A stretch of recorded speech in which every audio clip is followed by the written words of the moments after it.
Not sure this is going to work, van life, for us. It's just a bit too small, isn't it? So we're up here at Beadnell Beach Bay. We came here for the day to try out the motorhome, and when we got here we found that there's no food places open in the summer, but not now. And unfortunately the car park here is an hour's free parking, then it's $4.50 for 3 hours. So what we're going to do is we're going to drive up to Seahouses, going to get some chips, and then we're going to come back here because it's nice and chilled, have a water on the beach and just experience van life for a bit. Come and join us. So we've decided to stay in Seahouses because it's not mega windy where we are. It might be windy on the coastline. So we're going to have a wander around for a couple of hours just to do something a little bit different. We've been here many times before, so we're just going to have a potter around for a couple of hours just to get the experience of van life. So we've actually been in 2 car parks a day in Northumberland, one here and one in Beadnell, and they've both been absolutely spot on to get parked. Not a problem at all, but obviously it is winter time, so I'm not sure what it will be like in the summertime. But let's go and have an explore into Seahouses.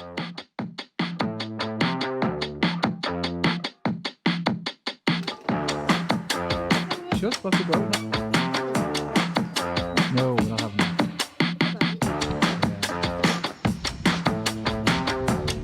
Yeah. So just came to have a wander back down here.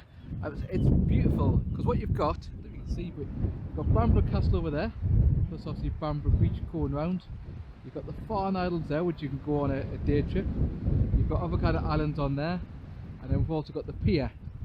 So it really is a lovely, lovely place. I've been to Seahouses so many times, but every time I come, I just think how breathtakingly beautiful it is around this area, all over the coast at the Bamborough.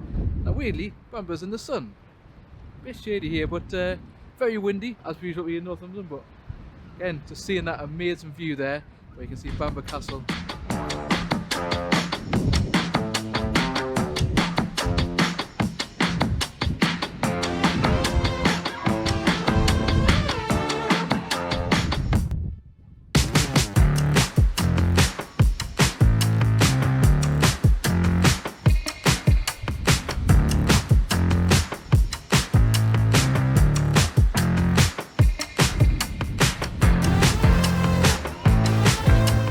Our video for any length of time, you'll know that when you come to Seahouses, if you know where to go, which is round the corner past the piers all the way around, there is a beautiful section here where it's very peaceful, very quiet, because well, nobody really knows about it bar the locals have been a few times. So you can just see the rest of the coastline coming across there, and then you've got the whole section down towards the piers and the Farn Islands in the head, and then you've also got a little tinker child as well, and you've got this bit we sort of thought was the jail.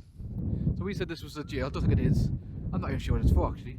All it is now unfortunately is full of rubbish, but it just gives you another quiet perspective of Seahouses, where in the summer it can be very hustle and bustle down the main section, lots of tourists and stuff coming.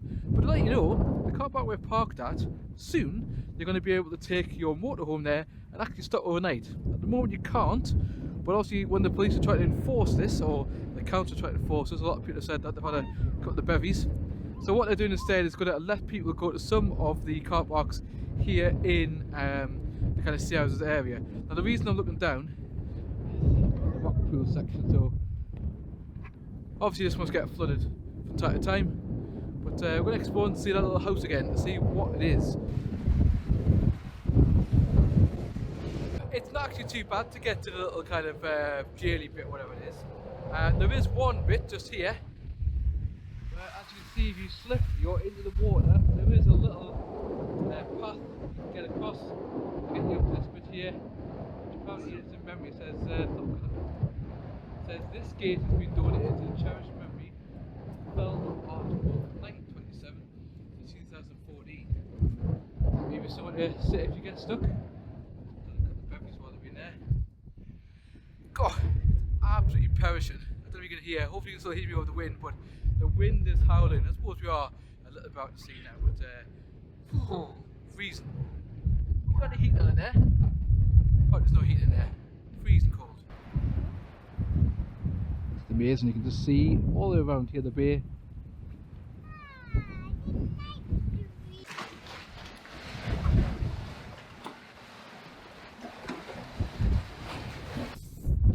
I keep falling away. Yeah, but at least you just had to go and retrieve Olivia's, which are now so a bit wet.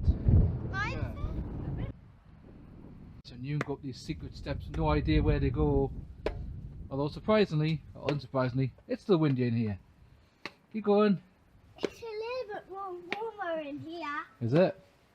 Yeah. Okay. As you can see, we're no longer at Beadnell. Totally forgot to even talk about the trip itself. Totally enjoyed it. It is weird getting used to a motorhome because it doesn't have an automatic gearbox. I'm quite used to using an automatic gearbox in what I do. We drive that all the time. It is also getting a bit used to the noises. It does bang and clash quite a bit.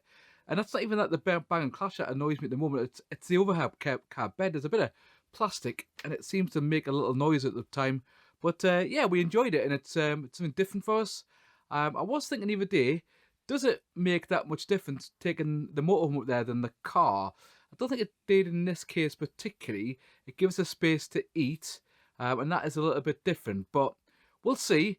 We've bought the motorhome. Worst case, if we need to sell it, I think we can, and we'll sell it for about the same money that we paid for it.